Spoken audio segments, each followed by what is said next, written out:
সম্মানিত সুধী, আসসালামু আলাইকুম রহমতুল্লাহ।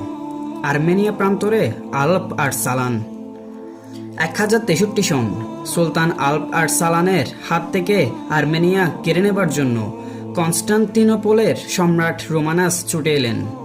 ফ্রান্স, ম্যাসিডোনিয়া, বুলগেরিয়া প্রভৃতি দেশের সেনাদলও তার সাহায্যে ছুটে এসেছে।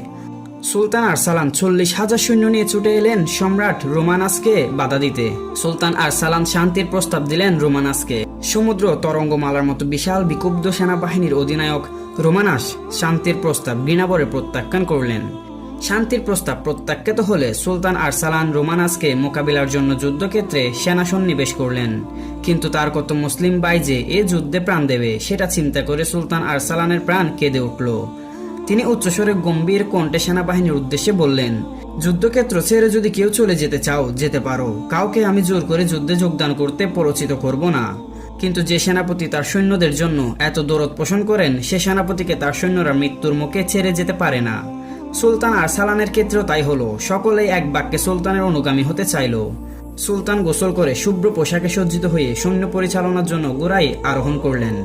সঙ্গীতে তিনি বললেন, যুদ্ধক্ষেত্রে যেখানে আমার মৃত্যু হবে সেখানেই আমাকে যেন কবর দেয়া হয়।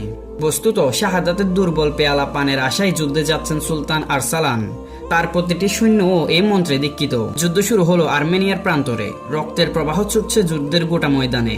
ক্ষুদ্র মুসলিম বাহিনী ও কুতবয়ে মোকাবেলা করে যাচ্ছে বিশাল বিপুল শত্রু বাহিনীকে। এক সারি শহীদ হয়ে ডলে পড়েছে মাটিতে, সঙ্গে সঙ্গে পেছনের সারি সামনে এগিয়ে সে স্থান পূরণ করছে। শত্রু নিধন করে শাহাদাতের পেয়ালা পানের নেশে পাগল হয়ে উঠেছে তারা। দুঃখ নেই, কাতরোক্তি নেই।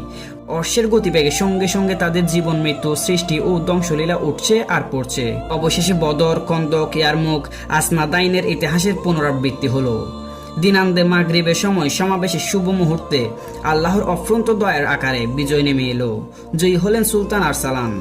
যুদ্ধ শেষে বন্দী রোমানাসকে সুলতান আরসালানের সামনে নিয়ে আসা হলো। সুলতান জিজ্ঞেস করলেন, আমার জায়গায় আপনি হলে আমার জন্য কি শাস্তির ব্যবস্থা করতেন?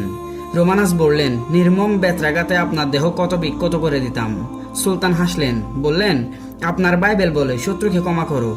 আমি আপনার সে বাইবেলের উপদেশ অনুসারেই আপনাকে ক্ষমা করে দিলাম। যান, আপনি মুক্ত।